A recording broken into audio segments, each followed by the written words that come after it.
Hey guys, thanks for joining me. Today I'm here with Julie from Gold City Ventures to talk all things digital products on Etsy and maybe get to know a little bit more about her story. Julie, thanks for being here. Thanks for having me. Yeah, I'm excited to, like I said, learn a little bit more about the digital product space. I've dabbled, but I really haven't done much more than dabble. Like I make a few sales here and there still to this day, but it's nothing to be excited about. But do you mind kind of sharing like how you got started with selling digital products on Etsy? Sure. So I was a longtime blogger, and my goal was to retire early in my 30s. So I was doing everything I could on nights, weekends, on my lunch break to save as much money and to make as much money. And that's how I found selling on Etsy. But my first stab was actually selling temporary tattoos and having a full time job and then having to worry about shipping and inventory and maybe the designs that I picked. I ordered 500 of these certain tattoos that were for a bachelorette party that ended up not selling at all. And now I still have 500 of them like in my basement in a box that never sold. So I quickly realized that I wanted to sell on Etsy, but I needed a more passive solution. So I met somebody at a blogging conference that sold printables. And I love the idea of making a digital product one time, listing it on Etsy, and then thousands of customers could buy without any further action from me. And that just fit my lifestyle a lot better. And I started that shop back years ago and never looked back. That's a great story, very similar to my own. I feel like most people probably go down that path of I'm going to buy stuff, have it shipped to my house, and then fulfill orders in some way, shape, or form. For me, I did that attached to, I wouldn't say a blogger, but I had a website that was like big, generate lots of monthly views and stuff like that. It still does today, but I just sell backlinks. That's how I monetize it. And I did the exact same thing. And it literally just sat in my parents' basement for years until one day they were like, yo, you got to just throw this crap out of here. Yeah, and it's so fun and making that money feels amazing, but then you realize there are many ways to make money and I don't have to pick all of them. So I want to pick what works for my life, and that's kind of where I found the digital products to be a lot easier. Yeah, I wanted to ask, like, what is the difference between Etsy digital products and Etsy printables? So really, we use them interchangeably in the make money online space, but from the actual customer perspective, there are different subcategories of digital products. So you have the templates, and many people make them in Canva, and you can think of like Instagram or social media templates, birthday invitations, things like that. You have the printables, which those are mostly simple PDFs that the customer will print out on their home printer, and there are tons of different niches, but a lot of people think of like things for kids or teachers, things to help celebrate the holidays. Those tend to be more the printable stuff. And then there are true digital products. And I mean, that can be anything. It could be an ebook. Etsy really cracks down on things that are a little too spammy, but I would say there are plenty more things beyond just kind of the printables and templates that you could sell that would kind of fit in that digital product category. Thank you for that, because I always get a little bit confused. I actually just typed it into Google Trends before we hit record, and I saw that like digital products versus printables was more popular. But if you add the word Etsy, all of a sudden it flips. So I thought that was interesting. Now, you've been coaching people on how to sell digital products for years, and I want to know straight up, it's 2025, it's only February, so I'm still kind of feel like it's a new year. Like, is selling digital products on Etsy dead? What does the future look like in your eyes? In my mind, it's better than it's ever been. And I know that sounds crazy, but the reason is that every year, more customers look to Etsy to buy digital products and printables and templates. So the demand is only growing as customers realize that they can buy them there. And even in my own life, I find myself buying printables for many occasions because consumer shopping patterns have changed. Like, for example, Valentine's Day is a holiday that just passed. And when I was growing up in the 90s, maybe your parent took you to a grocery store or a convenience store, CVS, Rite Aid, whatever you have, and you'd pick out your Valentines and that's what you get. But now parents just go to Etsy and they print them out the night before because we're not like shopping the same way physically. We're doing a lot of our shopping online. So I think in the world, the demand has only grown for that kind of DIY at home stuff. Also, if you think too, if you use Pinterest, the game has really been elevated for parties and special occasions. When I'm thinking back to my 90s birthdays, you would pick a theme like dinosaur or princess or whatever, and you got colored napkins and that was it. But now, I mean, if you don't have crazy doodads for your kid's birthday party and signs everywhere and balloons and cool, cute little DIY favors, then you're kind of not making the mark, because we're seeing that on TikTok, and Instagram. We're seeing that on Pinterest. So more customers are looking to Etsy to help make those occasions special, and they're printing things out and DIYing it at home. And that's where we can help fill the need as sellers to profit off it, but also help make people have the best experiences ever. Yeah, gotta help make kids' birthdays better, right? Yeah, It's our yeah. key.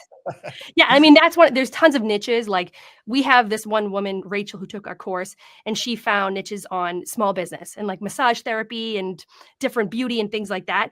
And that's taken off. And that helps small business owners. That's business to business. But then there is that category of like kind of business to consumer, where it's a lot of people helping to celebrate kids events, holidays, things like that, which, people shop for holidays on Etsy. So you can't go wrong when you're selling in that space. That's awesome. For me, I guess I don't need to give out my initial niche when I took a stab at Etsy Digital the first time. But again, I just kind of stuck to what I know. I would say kind of related to, I'm like on the backside of things that I don't talk to my viewers as much about on YouTube, but I like to try to multiply the cash flow that I make through, print on demand primarily, through like financial markets. So it was kind of like financial adjacent stuff. And to this day, still make some sales, but nothing crazy. Like, my business is definitely a print on demand business. So it's great having somebody else to bring like a different perspective with almost like the flip side, the other side of the coin on Etsy with digital. Now, I wanted to ask, you've had so many students go through the Gold City Ventures course, which, by the way, of course, I have a link to for a private launch available in the description. Just wanted to make sure I plug that. Like, what are some of the most common questions you get from either beginners or people kind of on the outside looking in that are interested in learning more? I think for many people, they worry that they can't make the designs. And the reason is that maybe for print on demand, you're only making like one main design. Whereas a printable, you're kind of having to think of the whole end to end, like what's in the corners, what's in the bottom of the paper, things like that. And people get a little overwhelmed by the idea of all the tech. But truly, we tell them you can just use Canva.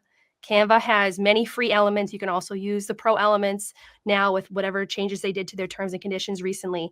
And you can make a good looking, simple printable that can sell. So we've seen people make very, very simple printables that have sold hundreds of dollars from their listing, maybe like within a few months of launching it, because they get the product fit right. They understand what people are searching for, how many people are searching for it, and they deliver. It doesn't have to be something super elaborate and artistic. I mean, it can be basic text with like a couple cute elements to it, and that's all it takes.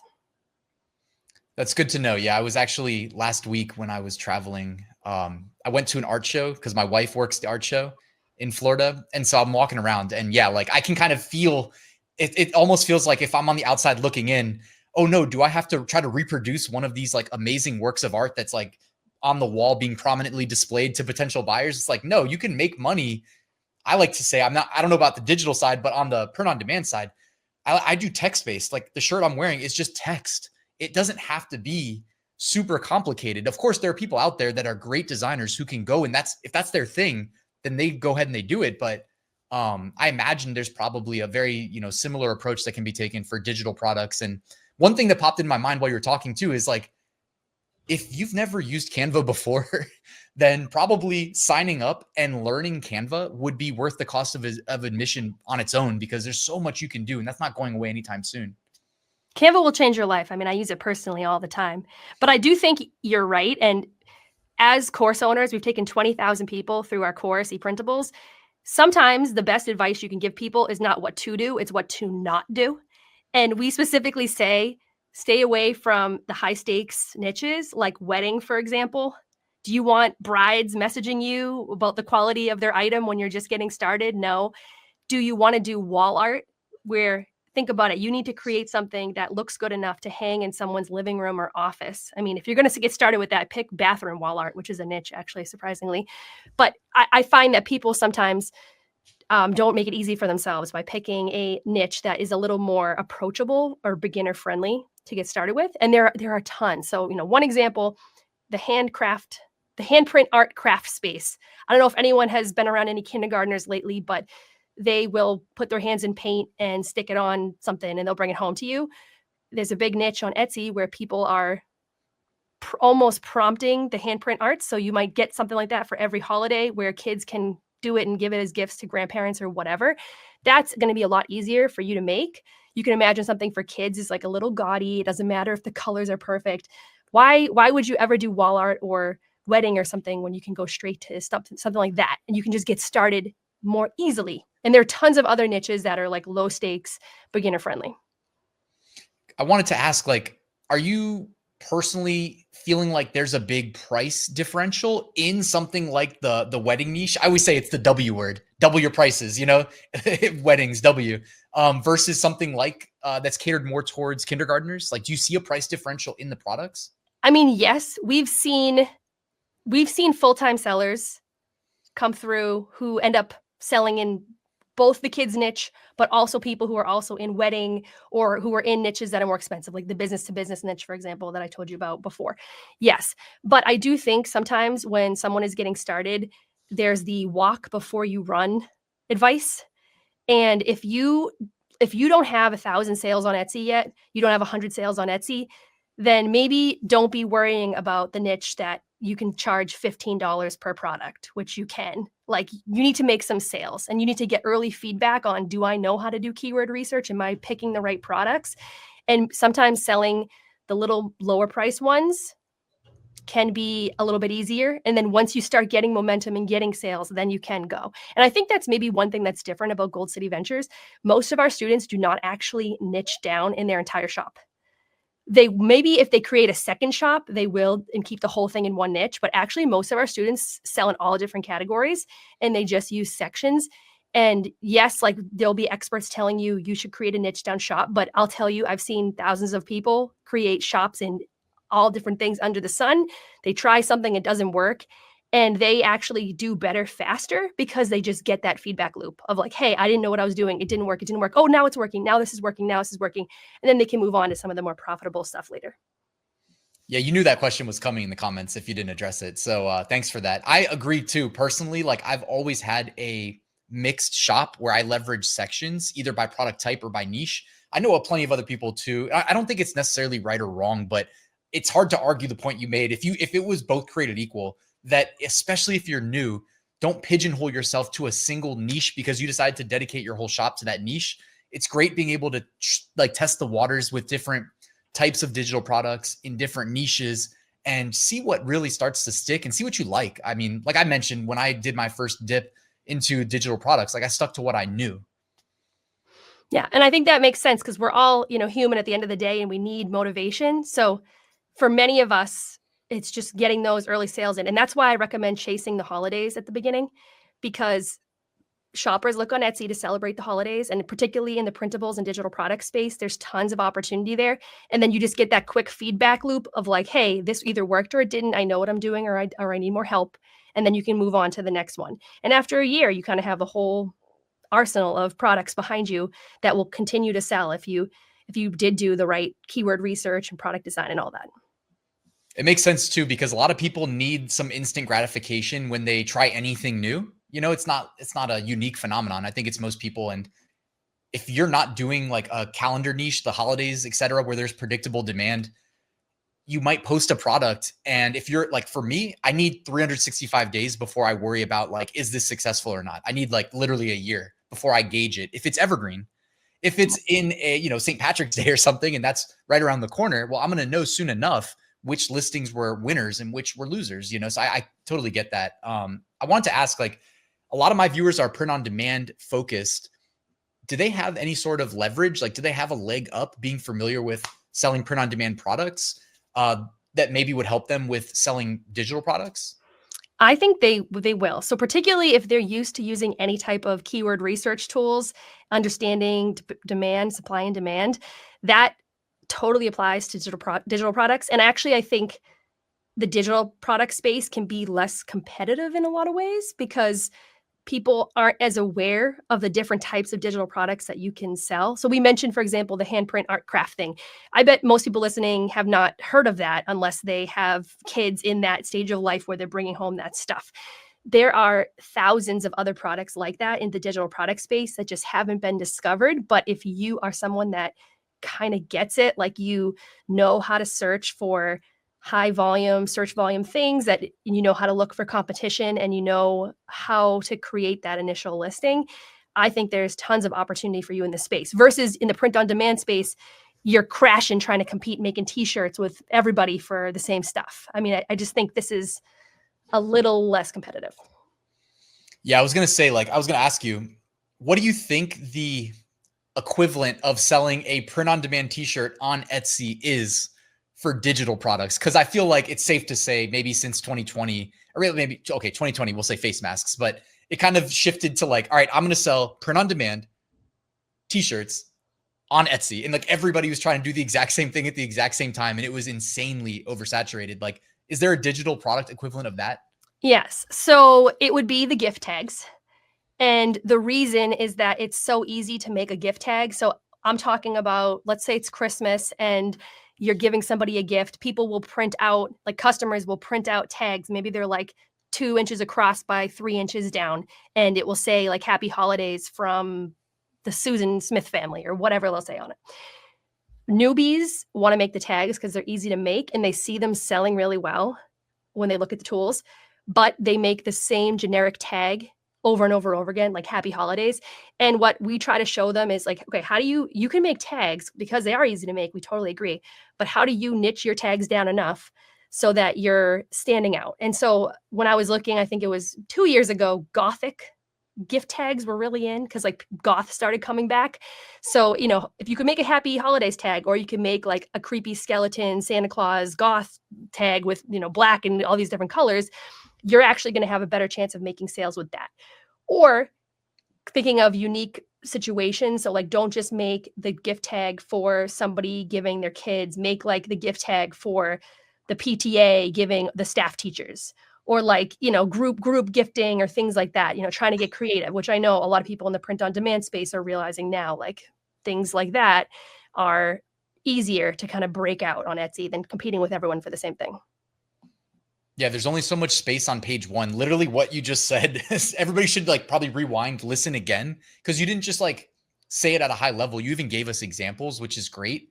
Because I mean, we might be able to relate with like that it is hard to do to break through on super generic keywords, but then you gave an example of how like you as a coach might help them find their way in, and you might be competing, or you will be almost assuredly competing for a smaller market share the more you niche down, but your competition is significantly less. And the more product listings you build in these, you know, less competitive, but still sales are taking place opportunities, you know, that's how you build a business, I think, from the ground up in like a realistic way that's going to work for all your students, instead of just being like the YouTuber that, you know, you were the lucky one who broke through, and now you're telling everybody how easy it is with no one can replicate your success. And I'm not, when I say that, I'm not accusing anybody of anything, but you know how it is sometimes. It's like we're the talking heads. They think that we're the experts and we can just make a successful business overnight. And it's very seldom the case. Right. Yeah. And I think the advantage that printables have over print on demand in this situation is that in the Gothic gift tags example, you can create that base product once, and then you can turn it into 12 other niches like super easily when you just change out the clip art. And I mean, I know you can do that sometimes with print on demand if you use text, but you know, if you're doing a more elaborate design, it might be a little harder. In this case, like you could do the Gothic gift tag, then you could do like the baseball coach gift tag, then you could go and do like the golf grandfather gift tag, and you could just kind of take the same thing and just template it out. And that's something that I think makes the printable thing really scalable, where I see people, they could get to like 1,000 listings in their first year. It's possible if they stick to a schedule, whereas it could be a little harder sometimes in another element of selling on Etsy. And that's where the insights from somebody that's been there before, that's been successful, is so valuable. You know, like, what does it cost? Like $200 to join? That's almost like a no-brainer, because just hearing what you just said, if you're new, you might not realize that until years down the line in your journey. And I'm sure there's plenty of other tips and tricks and insights that, you know, you can share as a coach with people who are new, that it's going to help fast forward them to the level of success that they want to reach. That's why, like, when I started too, I would just listen to podcasts all day from anybody that was more successful. Well, I was a complete beginner. This was like before I launched a product. But like, that was my thing. Like, I would literally in the gym, in the car, mowing the lawn, earphones, podcasts, just trying to like get anything I could that will give me a leg up and help me, have a better chance at being successful. And the first business I launched was Amazon FBA. I paid a coach $2,500, and I'm so much better off for having done that, having made millions of dollars in sales through Amazon FBA, because my parents were tired of having products in their basement, bringing it back to the beginning there. So yeah, like, I totally get that. I mean, what other sort of things can people look forward to learning behind the wall? Well, the best thing is that it's not just me and my business partner, Cody, who I know who has been on your channel before, which we all have our respective Etsy shops. We hire the best and the brightest on Etsy to be our coaches. So the instruction in the course is from Cody and I, but then you get 30 days for free in our community, where we have 6 of the best Etsy coaches out there that have thousands of sales on Etsy each. And we pay them to answer your questions 24/7 all day. And we pay them to find those niches and to be generous. So that's a big thing with our coaches. Like, we don't want to hire people that aren't willing to share good ideas with the students, because I want every student coming in, whether it's March 2025 or 2027 or 2 years ago, I want every student coming in to be able to find their version of the Gothic gift tags, and there has to be enough ideas to go around for everyone. So we pay them to send that information out every single month, and they get paid to use the keyword research tools and to share with you all like what's hot, what's trending, what are ideas that are good enough for all of you. And we also do templates too. We do challenges, because the big thing that I've realized too, and when I started this, I was a very eager 20-something with listening to 20 podcasts a day like you, but now my life is a little busier. I have 2 little kids. So how do I stay motivated? Well, I need like challenges and accountability. So we do 30-day challenges. And then we do this thing where if you get 100 sales on Etsy, we send you a gift in the mail, and you get like free training from there on out. So, we try to make it so like, hey, we're going to give you all the reason to succeed here. You just got to do it. And like, you're going to have fun, and it'll be great. And you have a community behind you. So that's what we're all about at Gold City Ventures. That's amazing. And I mean, I know you guys do great work, because I know plenty of people that have joined and gotten back to me and said how much they enjoyed it. So I definitely give it the stamp. And we've had Cody on multiple times before and talked to him about it. And that's one of the benefits, by the way. It's 2025. Anybody who's joining today is getting the advantage of all the like iterations, I'm sure, that you've gone through with that course, hiring more coaches, coming up with challenges and fun stuff like that. So do you have anything to add to that? And what I will say too is that Cody, he just started a brand new second shop in August of last year, and he had a $2,500 week during like the lead up to Christmas within his first 4 months. So I think it took him, his goal was, let's get to $1,000 per month, because for the majority of people that are taking our course, actually that's their goal. Like, we all want to sell full time on Etsy and all this stuff, but then the reality is like, we just want a side hustle to start with. So he wanted to see how long it would take him to get to 1,000 per month in his new shop. And it took him 116 days, I think. And he was doing, he has his full-time job, which is managing Gold City Ventures, and he has real estate and stuff. So he was doing this on the side, but I think that's still like really encouraging that it's not too late. You can get started. You can make a meaningful income on Etsy selling digital products. And it's about time just to kind of jump in and give it a go. Yeah. And anybody who I feel like is on the fence about it, it's probably great to hear that, because I think initially, this is just what I've heard this story a couple of times, is where like they want to prove the people in their life, telling them that it's too good to be true, blah, blah, blah. The doubters, the people who never want to leave their comfort zone, they want to silence the haters. And so I'm sure it's probably helps to know that like Cody was able to do it in just months. And, you said you had thousands of students, so I'm sure it's been done many, many times. So yeah. Is there anything else you want to share before we sign off? Well, I just want to say, this is the gift that we are giving people currently. We change it all the time, but if you get 100 sales on Etsy, you get this like planner in the mail. It's a goal planner and like habit tracker and stuff. And we send these out all the time. So people are starting brand new shops, reaching 100 sales. The fastest I've seen someone do it from scratch is 3 months. Just being honest, like if you don't know how to use Canva and you don't know how to do anything, it's going to take 3 months for the most part on average. But there are people that, if you have an existing shop, you have like such a leg up on getting started. So, if anyone's listening and they're like, oh, I kind of want to dabble in this digital product thing, it's a lot more passive. People I know that do print on demand, like for example, one of our coaches, Emily, she made $500K on Etsy in her first 2 years. No joke. She sells print on demand and printables, more digital products like templates and things like that. And she actually finds the digital product side just like easier, because she doesn't have to do her daily workflow of like managing the orders and Printify and all that. She can just kind of let it ride. So, if you are looking to add another facet to your business, I think digital products and printables could be the right thing. And the impetus could simply be that you already have an Etsy shop with some sales. I know that makes a difference, or at least I strongly feel like if you have sales from the past and you're, actively selling at least maybe, a product a day is great, or maybe a few a week, you're going to be in Etsy's algorithms like good graces more than a brand new shop. So I always like to know, like, if I'm doing anything in business, but in life in general, like what's my edge? And anybody who's watching that's like already on Etsy, something you should strongly consider. It sounds like we know Emily too. I would say friend of the channel. She was here as well. She's got a great story, very inspiring. So that's awesome. Anything else though before we leave? No, I mean, we'd love to see everyone in the course. I know we have a special private launch going on with you right now that ends Monday, March 3rd at midnight. So if anyone wants the $50 off to come join us and hang out, and we're doing the next 30-day challenge in April. We give templates because for a lot of people, creating from scratch might be difficult. So we give 5 free templates that we've picked based on search volume. And again, we tell our coach, Sasha, is like one of the best of the best. She has over 20 something thousand sales on Etsy. I think 25,000 at this point of digital products.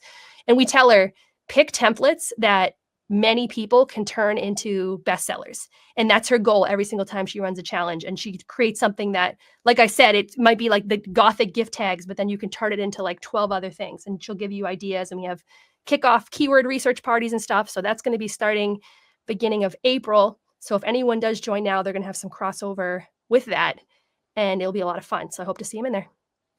Awesome. So how about this? I'll drop a link to the enrollment page, but I'll also drop a link to the workshop for anybody that wants a little bit more information on what they can expect behind the scenes. Cool. Yeah, that's free, and so excited to meet everyone. Awesome. Well, this was great, Julie. It was great getting to know you finally as well. I've been working with Cody in the past, but yeah, that's amazing. I can't wait to hear the success stories, and thank you for being here. Thanks for having me.